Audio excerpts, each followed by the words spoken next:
Muito bem, mas agora eu vou fazer uma entrevista com uma figura ilustre da nossa atividade política e intelectual, Paulo Fábio Dantas, cientista político, professor universitário, ex-vereador de Salvador, um amigo de muitos anos. Paulo, bom dia, tudo bem com você? Como é que você está, Paulo? Tudo bem, Mário. Um prazer estar aqui com vocês, com você nesse dia. Estamos aqui bem, quer dizer, como é possível se ficar bem nesse momento todo, né? Estamos andando, resistindo e tentando fazer as coisas da melhor maneira possível. Muito bom estar aqui com você, conversando, depois de tantos anos, né? É verdade, é verdade. Vamos Paulo, nessa. eu estava me lembrando aqui, pouco antes de fazer essa entrevista, eu estava me lembrando o seguinte: quando eu fui escolhido prefeito biônico,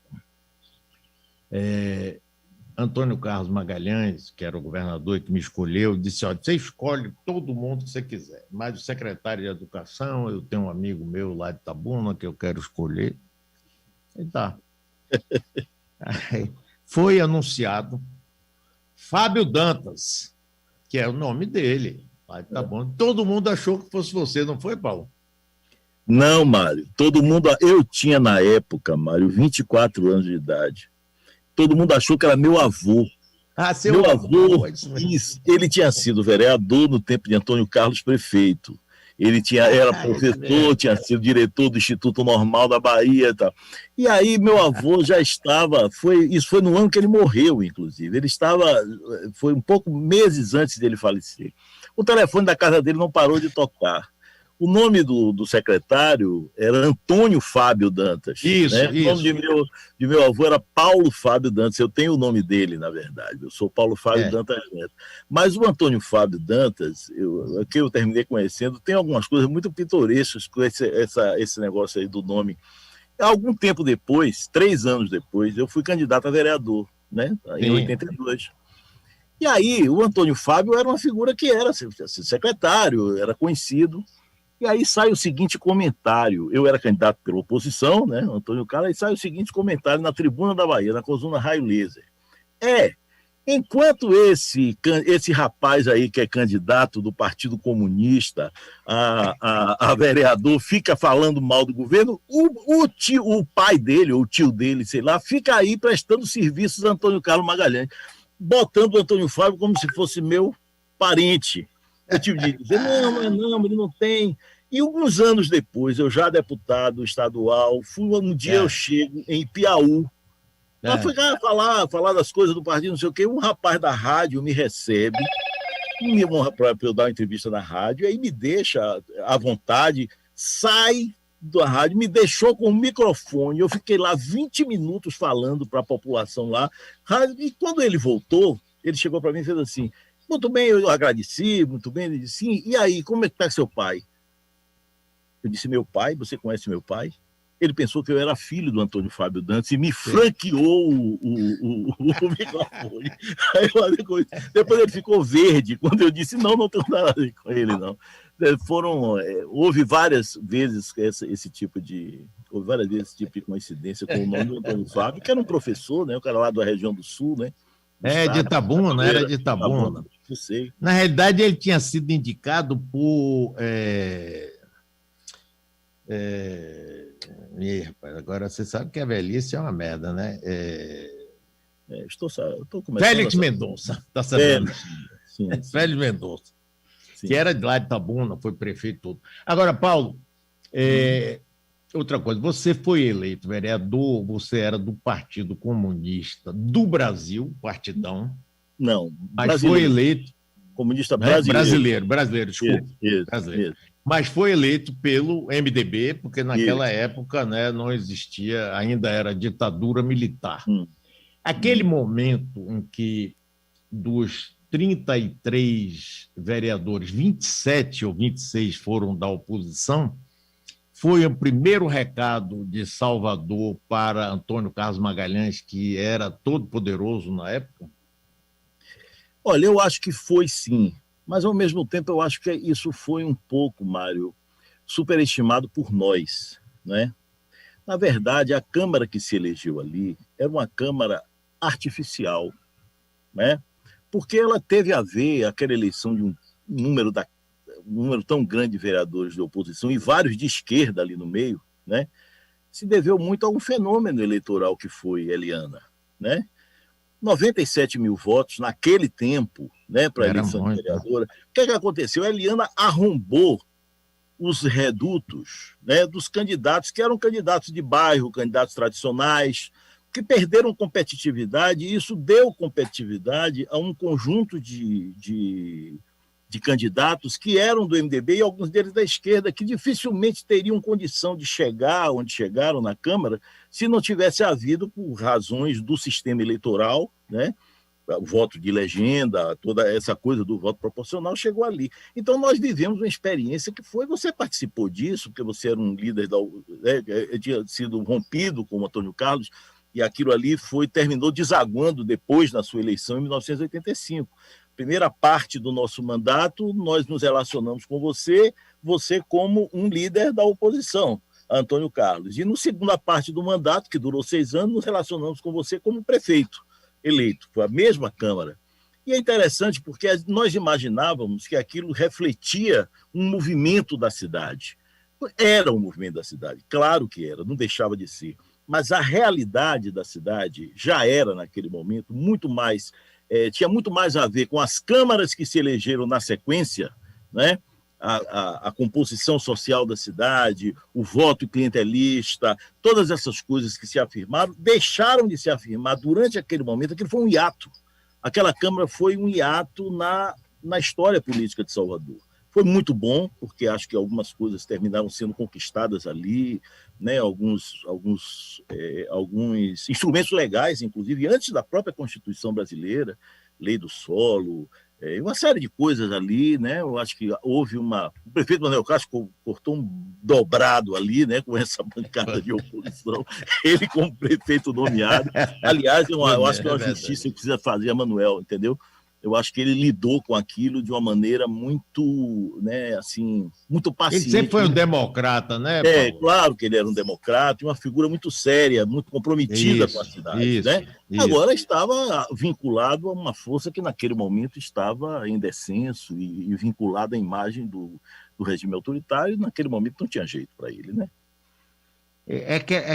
Aquela eleição ali foi muito em função do rompimento, da minha demissão da prefeitura, de prefeito biônico, não é? Aquela atitude arrogante de Antônio Carlos, né? E que se refletiu na eleição de Eliana, que não tinha nenhuma experiência, mas foi bom aquilo, eu acho que foi extremamente positivo.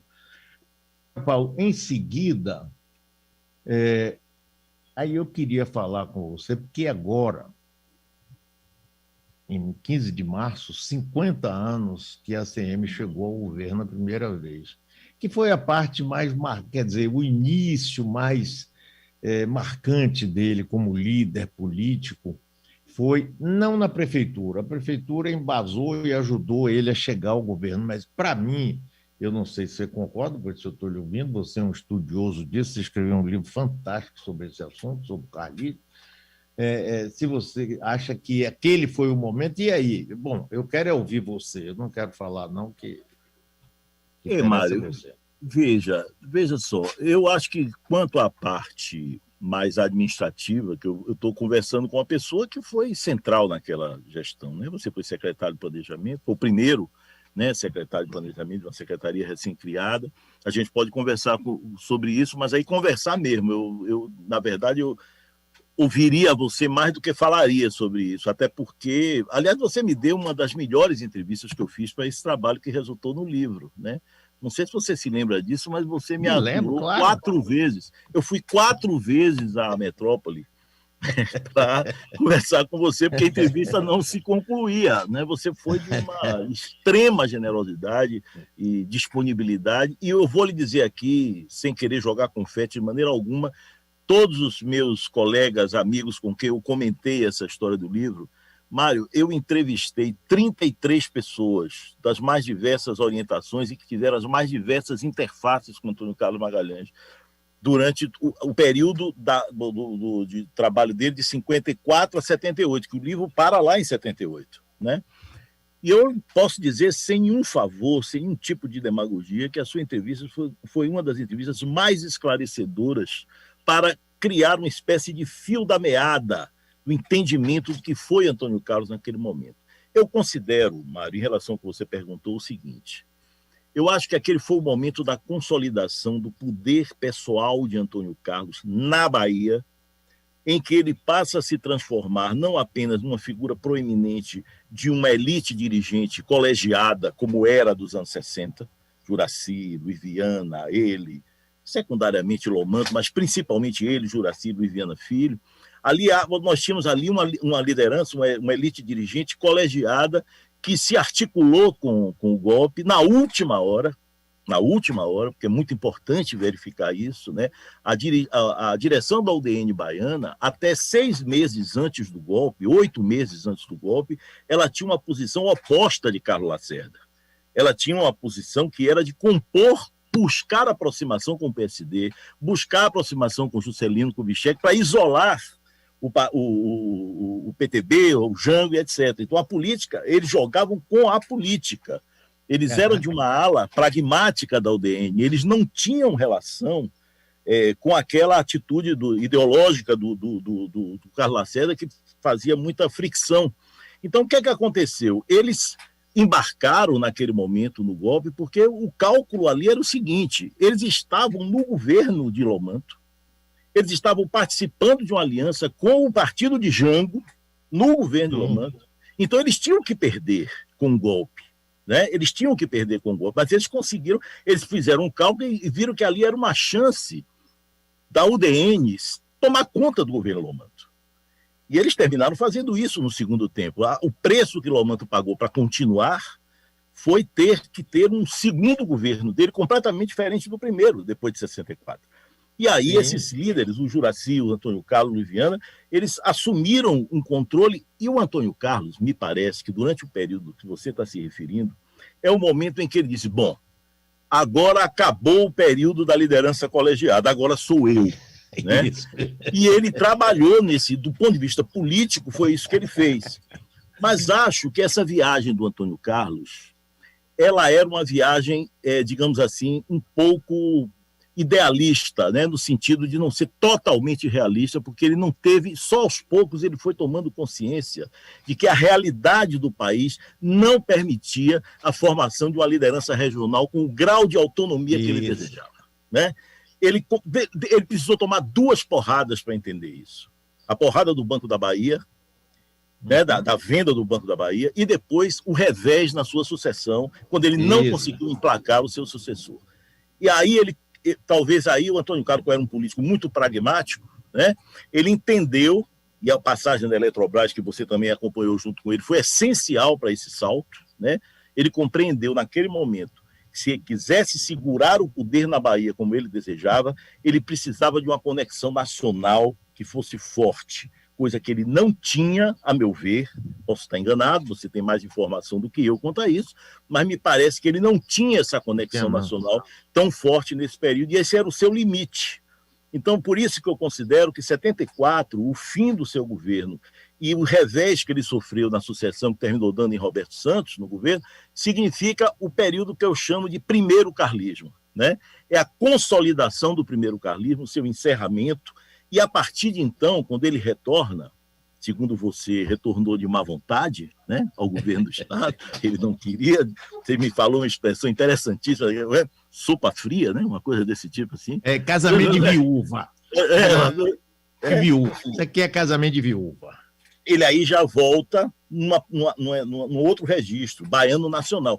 Assim como em 64, ele, e principalmente Juracy e Luiz Viana Filho, precisaram, acima de tudo, do fator nacional para se assegurar do poder no Estado, Antônio Carlos também precisou disso no meado dos anos 70. Então ele fez um movimento que vai transformar num ator que dá importância ao cenário nacional, tanto quanto, embora o seu discurso continuasse sendo baiano, continuasse sendo aquela coisa, às vezes, bairrista, aquela coisa toda, mas eu acho que aquelas 2 porradas que ele tomou nesse período foram importantes para ele medir o seguinte: em relação ao polo, como é que ele agiu? Ele agiu compreendendo que aquilo ali não podia estar sob o controle dele, né? Quer dizer, a gestão daquilo não estava sob o controle dele. Foi nacionalmente que se determinou que aquilo ficaria no campo das Minas de Energia e não ficaria, né?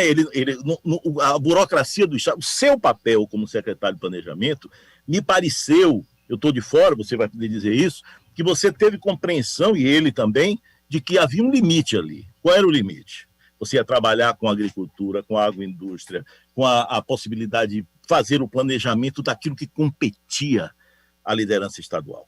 Mas tinha uma coisa que estava fora do seu controle: polo, né? Política do polo, né? Implantação do polo, aquilo tudo o que o Antônio Carlos podia fazer, o que ele fez, que era colher os frutos, os louros do resultado, mas que ele não ia comandar, né? Então, acho que eu defino, digamos, esse período como um período disso, um período de consolidação de uma liderança pessoal, né? De um comando pessoal sobre a política do Estado, de um lado, e de outro lado, o reconhecimento de um limite. O ACM que nós conhecemos nos anos 90 não teria acontecido se ele não tivesse feito essa inflexão para o plano nacional que precisou fazer nos anos 70. Perfeita, sua análise é perfeita, perfeita, perfeita, perfeita. Antônio Carlos, você definiu muito bem, Paulo. Ele era, em certo sentido, assim, um sonhador, um lado dele. Eu me lembro que, quando Geisel voltou ao governo, ele virava para mim e dizia assim: eu vou escolher o sucessor que eu quiser.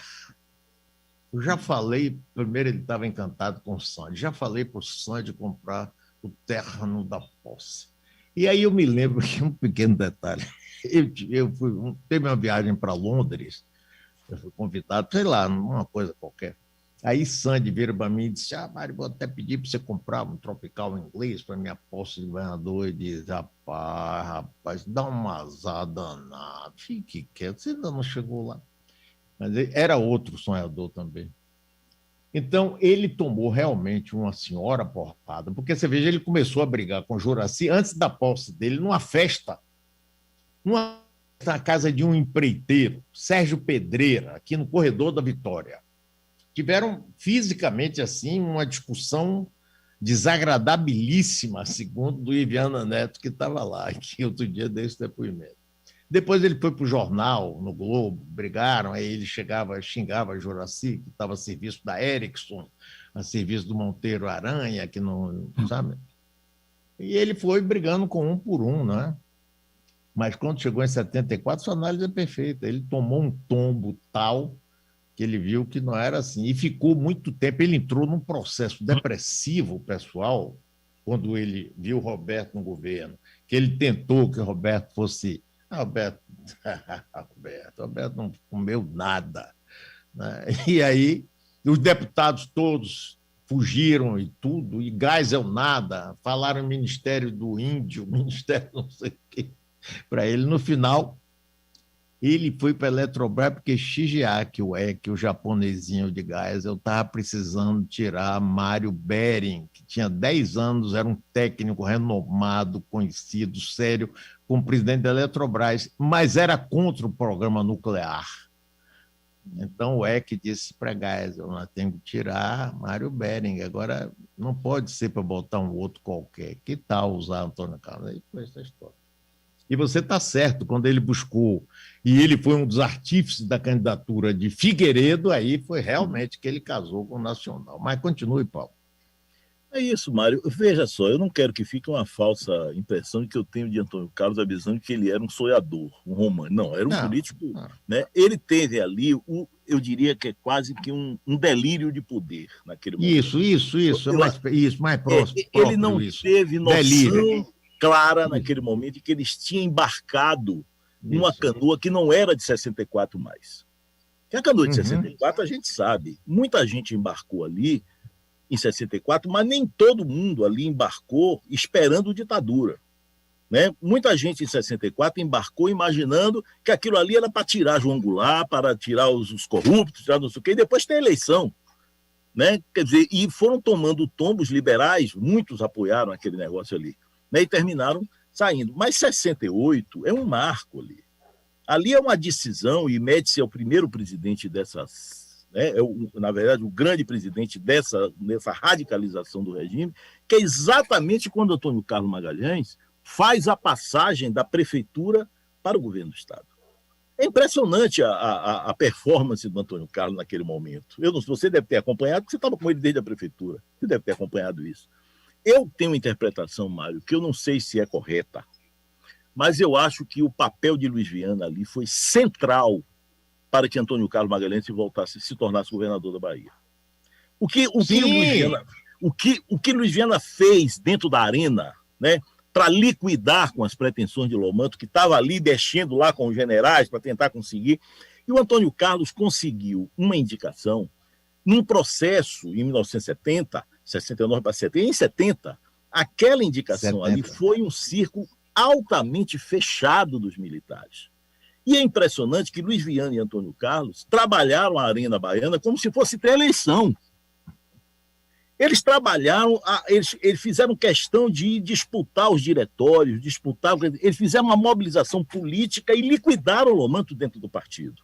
E com o comando de Luiz Viana, que era o governador. E eles fizeram isso quando Antônio Carlos foi indicado. Ele não foi indicado por causa disso, ele foi indicado por um círculo muito fechado.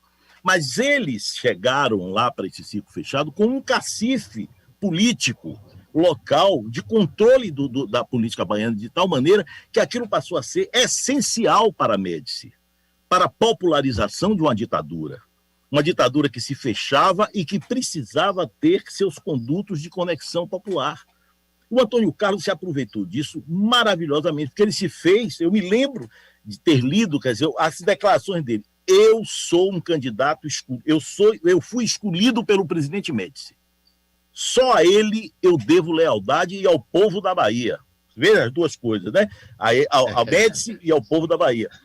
Eu não vou fazer secretariado negociando com partidos, eu não vou fazer negociação com grupos políticos, porque Médici me disse que eu não devia fazer isso. E eu vou fazer como ele está querendo, porque essa é a obra da Revolução. Então ele entrou, enquanto Luiz Viana ficou com algumas reticências, porque aquilo era uma ditadura que se fechava, o Antônio Carlos mergulhou inteiramente no discurso de Médici e se transformou na figura, eu faço uma brincadeira dizendo, olha, a partir de agora, abaixo do senhor do Bonfim e do presidente Médici, só eu mando na Bahia. A lógica dele foi essa. Senhor do Bonfim, Bahia, presidente Médici. Então, ele fez ele construiu isso. Ao mesmo tempo, ele fez o mesmo que ele, Juracy e Luiz Viana fizeram lá atrás. Não vamos descuidar de nossa cozinha, porque nós vamos precisar ter controle político sobre isso aqui. Nós não podemos nos transformar exclusivamente em pressupostos dependentes do regime. Eu tenho que ter política aqui. Eles fizeram isso. Só que o Antônio Carlos fez de um jeito diferente de Juracy, de um jeito diferente de Luiz Viana. Ele fazia parte do seu script também liquidar os outros, né? Liquidar os outros para ele ficar sozinho. E aí, talvez, eu não sei o que é que você pensaria sobre isso, mas esse episódio com Juracy, eu não vejo nesse episódio nenhuma atitude, digamos assim, romântica ou ideia. Eu acho que aquilo foi um cálculo do Antônio Carlos. Sim, cálculo. Assim, foi. E quando você pega as discussões nos jornais do Sul, entre ele e Juracy, você vê claramente... O Globo que mais botou com destaque, me lembro disso. Você vê a diferença estúpida. Enquanto Juracy falava naquela linguagem tradicional do filho que o traiu, né? Da palavra dele que não foi sustentada, a ingratidão, quer dizer, todos os discursos de Juracy ia para referências que tinham a ver com a política tradicional. O Antônio Carlos fazia as críticas mais ácidas, as acusações mais sérias, como essa que você se referiu, numa linguagem institucional. A minha posição é a de governador. A minha posição é de defesa dos interesses da Bahia. Ele não entrou em nenhum momento na discussão da relação familiar, da relação de Sim. grupo, da relação. Ele usava a posição de poder que ele tinha, porque ele precisava tirar isso. Ele precisava fazia parte. Você sabe, deve saber disso. Quer dizer, ele tinha planos ali, sei lá, né? Planos de criar um banco. Ele queria fundir Banco da Bahia, Banco Econômico, criar um banco para, né? Era um projeto de poder estadual que não cabia nos limites da nova ditadura. O Delfim tem uma declaração sobre ele que me parece uma coisa perfeita nessa época. Qual foi? É uma coisa, eu não me lembro os termos não, Mário, mas ele diz o seguinte: a Bahia não teve as coisas que teve porque Antônio Carlos era bonitinho. A Bahia não recebeu o que recebeu ali, comparativamente, porque ele não é porque ele fosse bonitinho ou porque ele estivesse engabelando lá em cima. É porque sabia-se que uma liderança com o peso que ele tinha na Bahia era importante para a legitimação do regime, em primeiro lugar. Em segundo lugar, ele recebeu tudo aquilo porque ele compreendeu, e o Delfim Neto cita o episódio do Banco da Bahia, ele compreendeu a partir daquele momento que ele não podia ser ele não sei se ele usa a palavra sátrapa, mas ele compreendeu a partir daquele momento que ele não podia governar a Bahia a partir da Bahia. Ele tinha que ser alguém que entrasse na lógica. E qual era a lógica? Centralização bancária, né? Não tinha espaço para os bancos regionais. E aí o Hernani Galvez, que era o ministro, né, deu em cima do outro, dizendo, pô, o Clemente Mariano estão reclamando de quê? Quando o próprio Banco da Bahia já tem seus negócios todos nacionalizados, não tem mais baianidade nenhuma nisso aí. Então, para que tanta baianidade assim, se eles já estão inteiramente articulados com os interesses que são os interesses de nacionalização desse sistema bancário? O Banco da Bahia é vender seu banco comercial para poder usar os ativos disso para participar do polo. Quer dizer, a estratégia empresarial já era essa. Então, o Antônio Carlos estava agarrado numa coisa que estava ultrapassada pela própria lógica daquele regime, né? E foi difícil. Ele pagou um preço para isso, mas teve que se compreender, né? Enfim. Eu estou conversando com o cientista político Paulo Fábio Dantas, conversa ótima. Paulo, você falou da ligação dele com Luiz Viana fez ele governador, é verdade. A ligação dele sempre foi muito forte, inclusive pessoalmente. Quando ele estava rompido já com Luiz Viana, ele dizia para mim, eu sinto muita falta de Luiz. Eu gostava muito de conversar com o Luiz. E é engraçado é o seguinte, quando o doutor Luiz era chefe da Casa Civil de Castelo Branco, primeiro governo da ditadura, Castelo Branco, para tentar evitar que Costa e Silva se viabilizasse como sucessor dele, exigiu que todos os ministros pedissem demissão. Ele queria mudar o gabinete. E nisso ia também o doutor Luiz Viana. Aí Antônio Carlos foi falar com ele e disse, olha, presidente, tem até uma gravação dele que está até saindo aí na chamada desse negócio, na linha que ele fala isso. Presidente, se o senhor fizer isso, o senhor vai matar a candidatura de Luiz para o governo da Bahia. O senhor não pode fazer isso. Ele, eu sou seu amigo, aquela coisa. Aí o presidente disse, converse com Golbery. Aí Antônio Carlos foi conversar com Golbery disse, tá. Então, salve-se a Bahia e foda-se o Brasil. Né? Uhum. Eu tenho isso gravado por ele mesmo. E foi por aí mesmo, né? Então, ele foi importante. Aí Luiz Viana convidou e perguntou a ele, você quer ser secretário de Segurança Pública ou prefeito de Salvador? Ele escolheu ser prefeito. E depois, né, quando ele chegou, foi o último com quem ele brigou realmente, né? Por causa dessa ligação, que era uma ligação pessoal forte. Lomanto, rapaz, eles inclusive impediram que Lomanto fosse candidato ao Senado. Ele teve que ser candidato a deputado federal, porque Lomanto não tinha a máquina partidária na mão, mas tinha uma enorme popularidade naquela época, né, Paulo? E eles tinham um cartório. Né? Eu me lembro que Lomanto chegou e encontrou a sede do partido fechado e ele não pôde se inscrever para ser candidato ao Senado. Eu acho que Lomanto, a minha impressão daquela sucessão de Luiz Viana, é que Lomanto foi o primeiro dos políticos baianos. Depois Juraci Juraci Júnior, né? Juraci, pai Jutaí. do atual. O Jutaí, perdão. Jutaí Lomanto.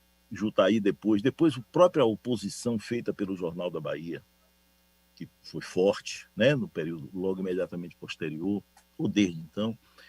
O Lomanto foi o primeiro que incorreu num equívoco, né? Que os adversários de Antônio Carlos incorreram aqui, que foi imaginar que dentro daquele regime autoritário, daquela ditadura que tinha se fechado de tal maneira, eles poderiam tirar Antônio Carlos do governo, intrigando Antônio Carlos com Médici e com o governo federal.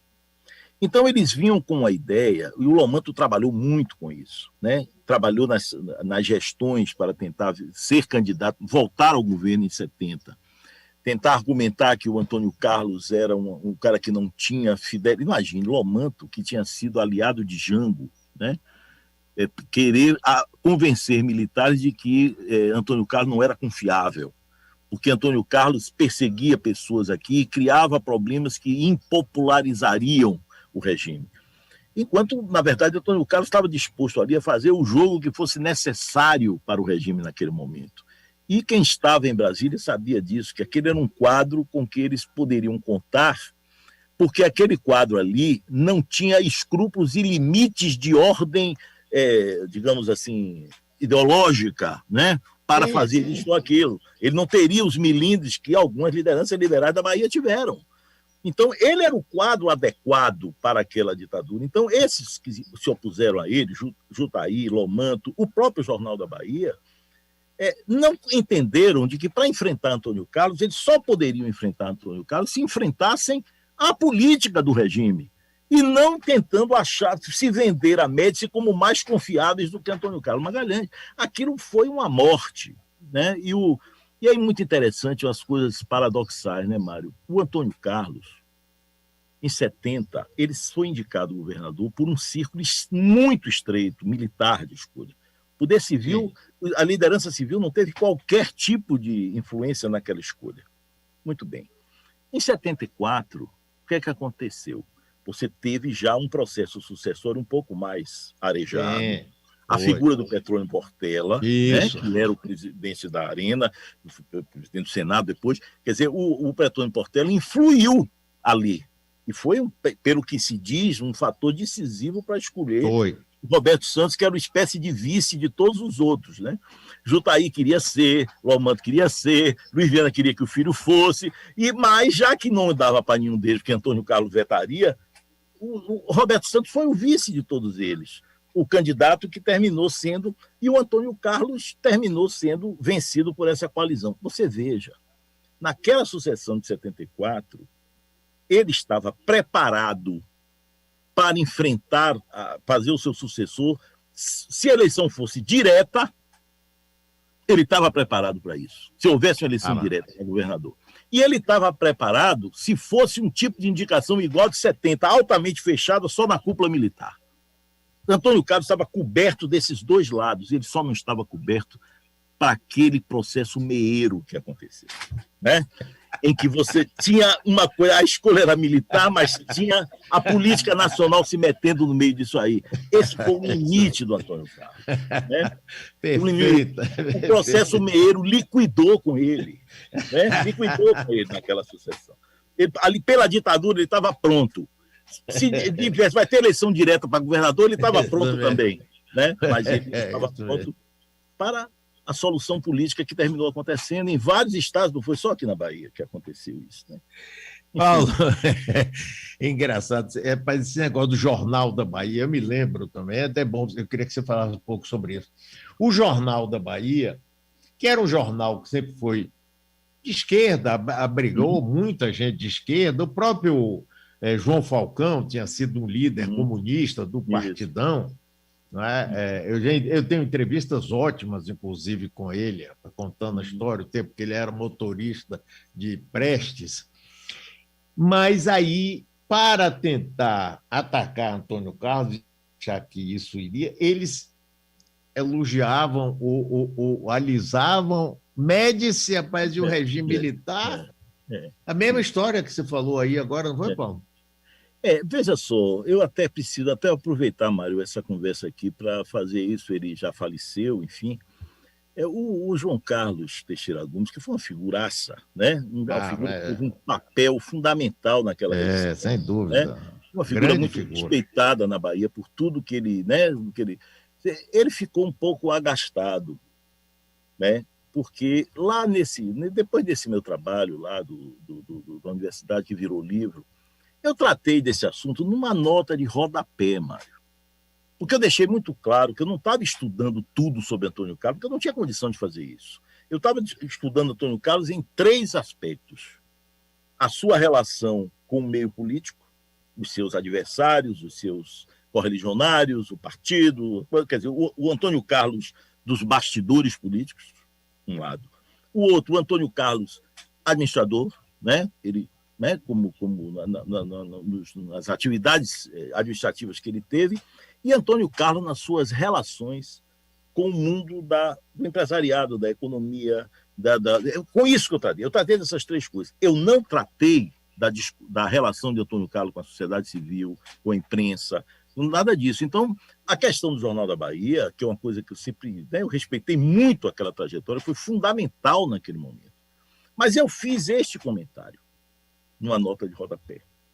Eu fiz um comentário assim, alegando que foi uma certa ingenuidade imaginar que se poderia enfrentar Antônio Carlos Magalhães, né, apelando para o presidente Médici, apelando para a ditadura, mostrando a ditadura que o Antônio Carlos estava prejudicando a imagem do presidente Médici ali. E que aquilo era um erro que não foi cometido só pelo Jornal da Bahia, foi cometido por vários segmentos da oposição a Antônio Carlos, naquele momento. O Joca não gostou disso, né? E escreveu um negócio, porque o cientista político que fica aqui, de onde ele tirou essa ideia? Quer dizer, nós não podíamos enfrentar a fera nos 2. Ou seja, ele justificou, ele deu um argumento racional para aquilo, apenas eu estava registrando aquilo. Mas é isso que eu quero dizer. Eu acho que o MDB, de um modo geral, até um certo momento, até que a luta nacional se ampliou, aí mudou de figura. Mas mudou. Eu acho que na Bahia isso mudou a partir do momento, eu acho que é 78, né? Campanha de Rômulo Almeida para o Senado, né? Veio a anistia, vieram os líderes de fora, começaram a ver as dissidências, né? Você é uma delas, a mais expressiva de todas, né? E aí a oposição ganhou uma outra cara. Mas até em 74, 75, 73, 76, e esse período do primeiro governo de Antônio Carlos, a oposição, o termo que eu gosto de usar é o seguinte, ela tinha uma posição apostolar em relação a Antônio Carlos, né? Lidavam com Antônio Carlos como se Antônio Carlos fosse um coronel do tipo antigo, né? Que pudesse ser derrotado denunciando os seus desmandos, a sua truculência. Claro, Antônio Carlos tinha uma personalidade autoritária, autocrática, ele tinha essa personalidade, ele era um mandão, mas o fato dele ser um mandão não faz dele, é um erro sociológico, inclusive, e político, interpretar por causa disso que se tratava de um coronel às antigas. Ele não tinha nada a ver com um coronel às antigas. Ele era a nossa Fiesp, ele era o nosso modernizador por cima. E enquanto se falava de Antônio Carlos como se fosse um coronel, ele vivia comendo com coentro as relações com o que havia de mais moderno na Bahia e nas relações da Bahia por fora. Né? Então, eu acho que a oposição tinha essa coisa. O que é que ele fez? Ele imobilizou o MDB, imobilizou, com aquele negócio dele com o Ney Ferreira, com os adesistas do MDB, não era para que Ney Ferreira defendesse a ditadura, nem para Ney Ferreira defendesse ele, nada disso. A única coisa que Ney Ferreira fazia era não deixar o MDB crescer.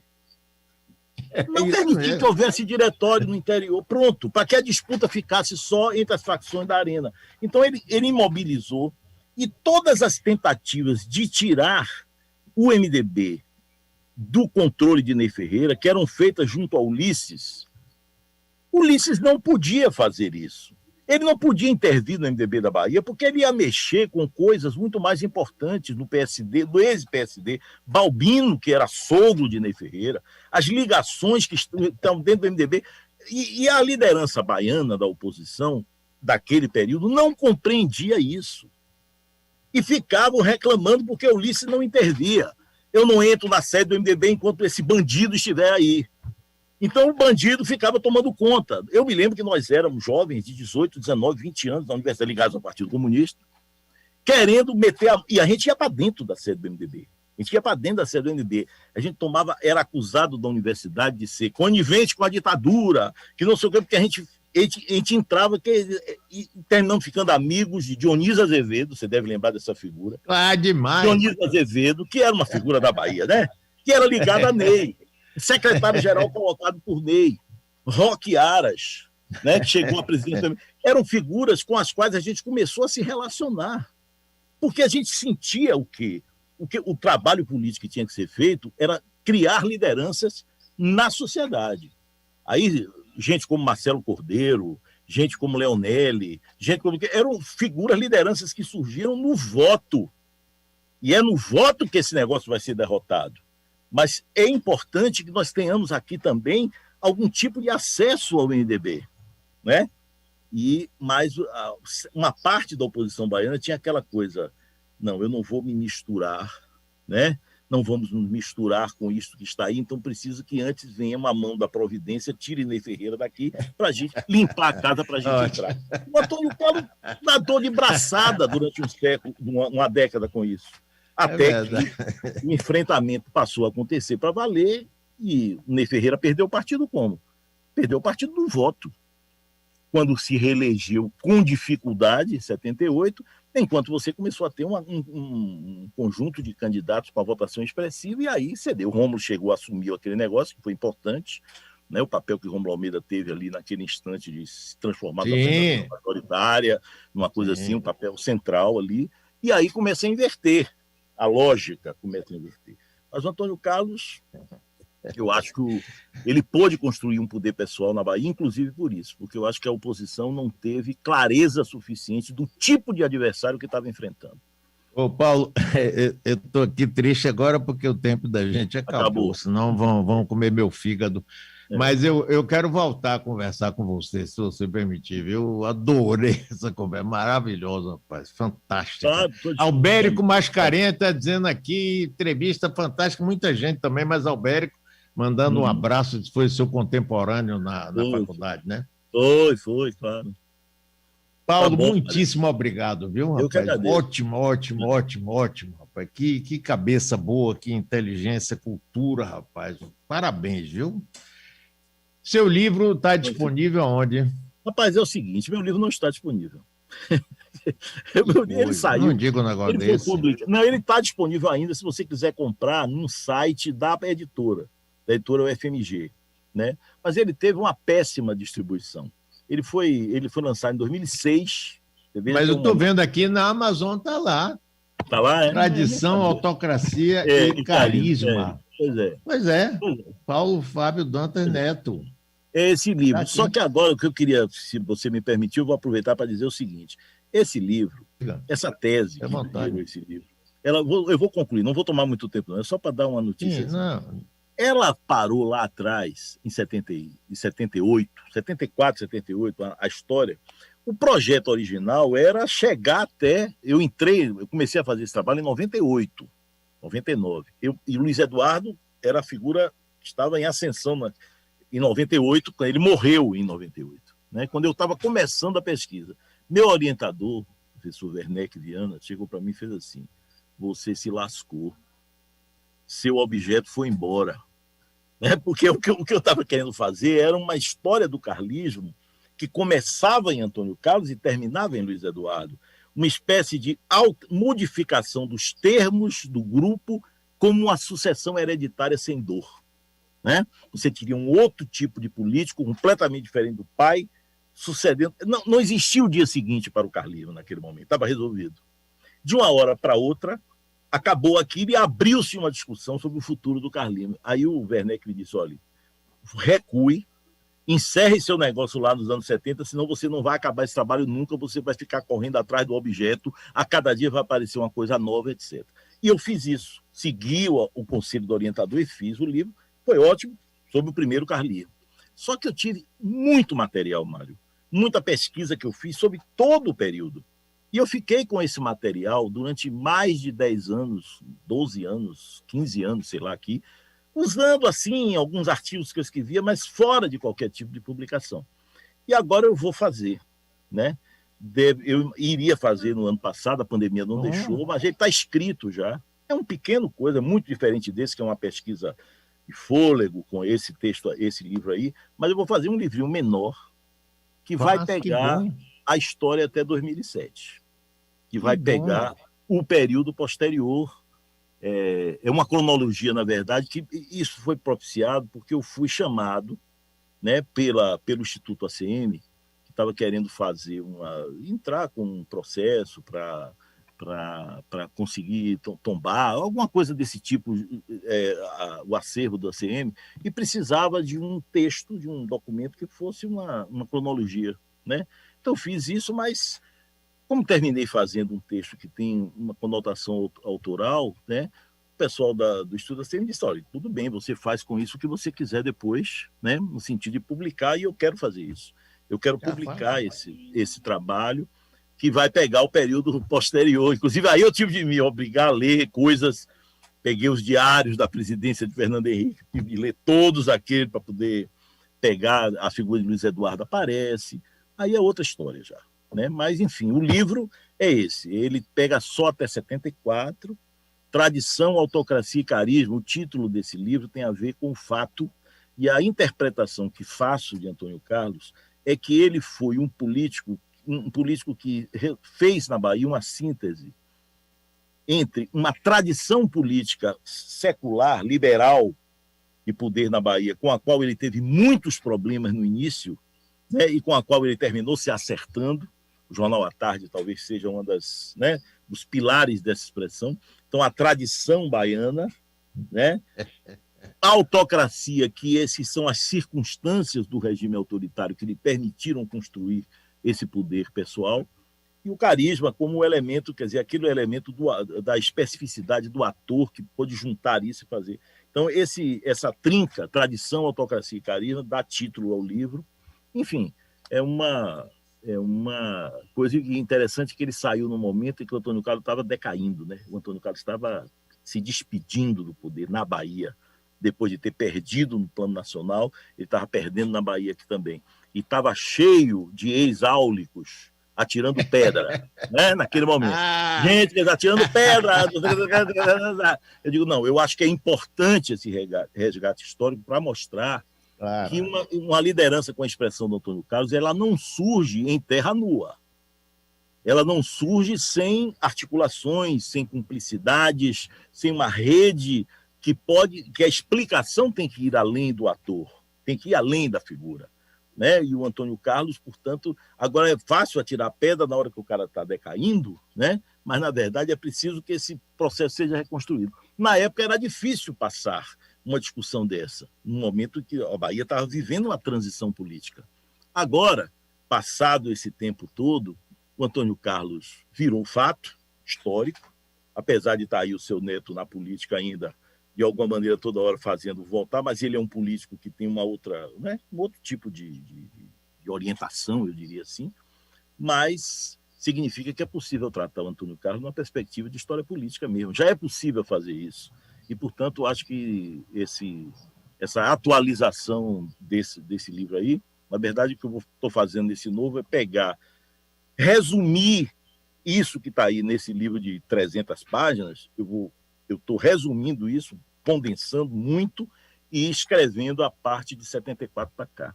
Isso aí eu espero que daqui para o fim do ano saia. Eu aproveitei essa entrevista para fazer comercial aqui.